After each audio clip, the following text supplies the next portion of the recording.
నమస్కారం డాక్టర్ ప్రశాంత్ నమస్తే నేతి గారు. నమస్తే how are you sir? I'm good how are you?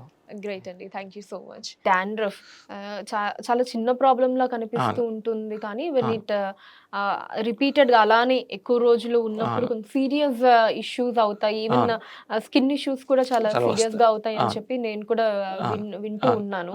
చాలా మంది ఏంటంటే ఎక్కువగా ఈ కిచెన్ రెమెడీస్ ని ట్రై చేస్తూ ఉంటారు, బట్ మళ్ళీ అది రీఅకరెన్స్ అన్నది అవుతూ ఉంటుంది. సో డాండ్రఫ్ కి మన దగ్గర ఎలాంటి ట్రీట్మెంట్స్ ఉన్నాయి? సో డాండ్రఫ్ రావడానికి 2 కాజెస్ ఉంటాయి. బాగా ఆయిలీ స్కాల్ప్ ఉన్నా సరే డాండ్రఫ్ వస్తుంది, బాగా డ్రై ఉన్న స్కాల్ప్ కూడా డాండ్రఫ్ వస్తుంది. సో అది ఎలా ఉందనే స్కాల్ప్ బట్టి ఉంటుంది. మనకి స్కాల్ప్ అండ్ హెయిర్ బేసిక్గా 4 కేటగిరీస్ ఉంటాయి.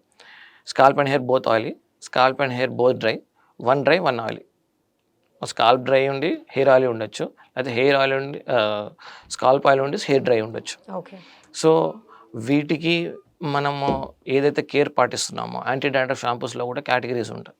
సో దానిలో కూడా ఎలాంటి షాంపూ ఇస్తున్నా దాన్ని బట్టి ట్రీట్మెంట్ ఉంటుంది. ఇప్పుడు సపోజ్ స్కాల్పే డ్రై ఉంది అండ్ హెయిర్ ఆయిలీ ఉంది, అలాంటి వాళ్ళు ఒక స్పెసిఫిక్ హెయిర్ కేర్ రెజిమ్ వాడాలి. ఇలాంటి వాళ్ళు ఐడియల్ పేషెంట్స్ అనమాట ఆయిల్ వాడడానికి. కానీ మేము వాడుతున్నామని చెప్తారు ఆయిల్. సో మార్కెట్లో దొరికేది అన్ని cold pressed pure coconut oils ఉండవు.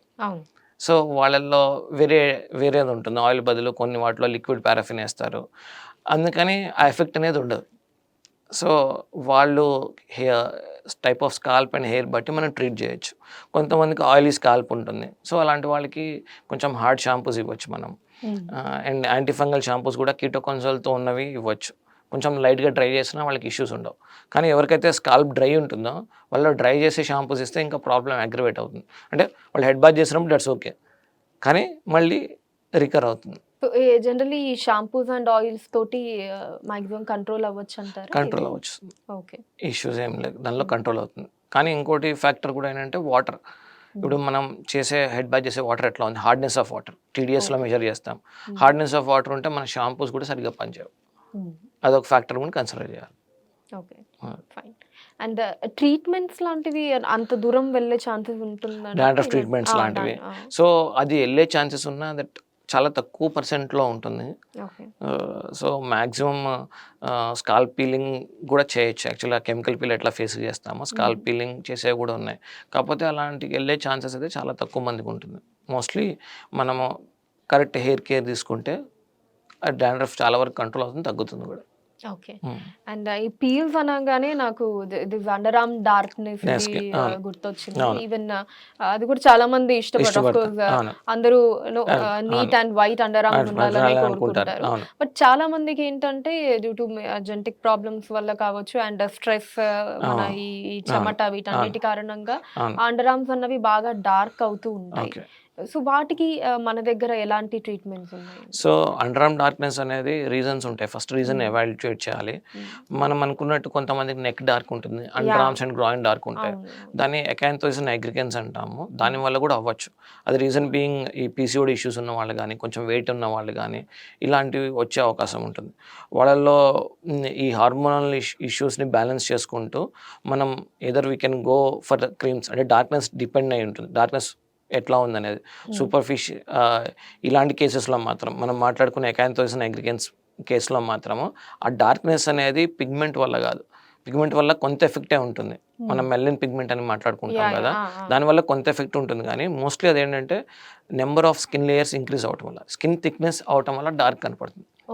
మీరు ట్రాన్స్పరెంట్ షీట్స్ పెట్టారనుకోండి, ఇక్కడ 1-2 పెడితే అవతలది కనపడుతుంది అవుట్ సైడ్. సో ఒక 30-40 పెట్టిన తర్వాత డార్క్ గానే కనపడుతుంది, కనిపించదు. రీజన్ ఏంటంటే నెంబర్ ఆఫ్ లేయర్స్ ఇంక్రీజ్ అయినాయి కాబట్టి. సో అకాంతోసిస్ నైగ్రికెన్స్లో కూడా మెయిన్ కన్సర్న్ ఏంటంటే నెంబర్ ఆఫ్ లేయర్స్ ఇంక్రీజ్ అవటం. అలాంటి వాటికి కూడా కొన్ని రకాల క్రీమ్స్ వస్తున్నాయి. కాకపోతే ఇనీషియల్ స్టేజ్లో క్రీమ్స్ విల్ వర్క్. కొంచెం స్టేజ్ అడ్వాన్స్ స్టేట్ ఉంది, సో వాళ్ళకి కెమికల్ పీల్ లాంటివి చేయొచ్చు, కొన్ని లేజర్స్ చేయొచ్చు.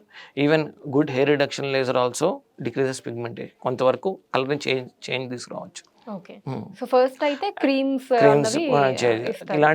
ఇలాంటి పేషెంట్స్లో షేవ్ చేసుకోవటం కానీ, అండర్ ఆర్మ్ షేవ్ చేసుకోవడం కానీ, ఇలాంటి హ్యాబిట్స్ వల్ల కూడా అగ్రివేట్ అవుతుంది పిగ్మెంట్, అదే డార్క్నెస్ అనేది. మేము పిగ్మెంటేషన్ అనకూడదు, ఎందుకంటే అకాంతోసిస్ నైగ్రికెన్స్లో పిగ్మెంటేషన్ ఫ్యాక్టర్ కొంత ఉన్నా ఆ నెంబర్ ఆఫ్ ఆ థిక్నెస్ ఇంక్రీజ్ అవ్వడం వల్ల డార్క్ కలర్ ఉంటుంది.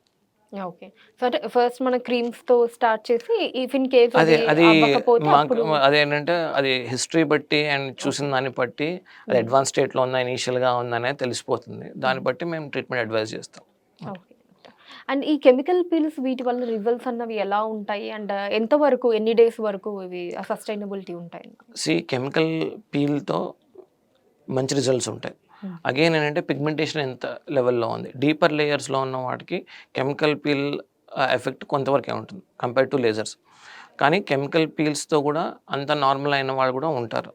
కాకపోతే ఇప్పుడు కెమికల్ పీల్స్తో మనం నార్మల్ చేసాము, దెన్ పేషెంట్ కేర్ ఏం తీసుకోవట్లేదు, రివర్స్ అవుతుంది కండిషన్. ఇప్పుడు కొత్తలు కట్టుకున్నాము, దాని తర్వాత 2 years తర్వాత 3 years తర్వాత పెయింట్స్ వేసుకోవాలి కదా. నేను పెయింట్స్ వేసుకొని ఇల్లు కొత్తది అనుకుంటే మనం ఏం చేయలేము దానికి. సో సన్ స్క్రీన్ అనేది బేసిక్ ఎసెన్షియల్ ఏ స్కిన్ ట్రీట్మెంట్కైనా. వితౌట్ సన్ స్క్రీన్ నేను సన్ స్క్రీన్ యూజ్ చేయను, నాకు ట్రీట్మెంట్ చేయమన్నా అది టెంపరీ ఉంటుంది. రీజన్ ఏంటిది అంటే ఇప్పుడు మనం నార్మల్ చేసి ఇచ్చాం, కాకపోతే వాట్ అబౌట్ ద ఎఫెక్ట్స్, ఇప్పుడు సన్లైట్ అని లేకపోతే గ్యాడ్జెట్స్ వల్ల ఎఫెక్ట్ని ఎవరు న్యూట్రలైజ్ చేస్తారు డైలీ? ఆ ఎఫెక్ట్స్ అనేది ఉంటాయి కదా మన పైన. సో ఇప్పుడు సపోజ్ లేకపోతే ఏమైనా వేరే ఫీల్డ్లో ఉన్నారు, యాంకర్స్ ఉన్నారు, వాళ్ళు ట్రీట్మెంట్ చేసాం, పిగ్మెంటేషన్ తగ్గించాం. అట్ ద సేమ్ టైం వాళ్ళ డైలీ ప్రొఫెషన్ ఏంటిది, లైట్స్ మధ్య ఉంటాం. సో ఆ లైట్స్ వల్ల ఎఫెక్ట్ మనం దాన్ని న్యూట్రలైజ్ చేయలేం కదా. ఇప్పుడు ఆ ట్రీట్మెంట్ అయితే అయిపోయింది, సో నెక్స్ట్ ఏంటిది? సో నెక్స్ట్ ఏంటంటే ప్రికాషన్స్ తీసుకోవటం, ఏంటి సన్ స్క్రీన్ వాడటం, so good food, stress control, అదైతే ఎప్పటికీ ఉండాలి స్కిన్ కేర్ రీజన్లో. ఇప్పుడు మనం చూస్తుంటాం యాక్టర్స్ ఉంటారు, చాలామంది ఉంటారు, వాళ్ళ దగ్గర అంటే మనకన్నా ఎఫర్డబిలిటీ ఎక్కువ ఉంటుంది. అంటే వాళ్ళ బేసిక్ అదే ప్రొఫెషన్ కాబట్టి దే కెన్ స్పెండ్ ఆల్సో. కాకపోతే వాళ్ళు కూడా జిమ్కి వెళ్తారు, వాళ్ళు కూడా యోగా చేస్తారు. రీజన్ ఏంటది? ఫిజికల్ అండ్ మెంటల్ స్ట్రెస్ రెండు తగ్గించుకోవడానికి. అన్ని క్రీమ్స్తోనే అయితే వాళ్ళు అసలు జిమ్స్ ఇవన్నీ ఏమి ఉండవు కదా, యోగా అనేది కూడా ఉండదు ఏమి. So it has to be both. Okay.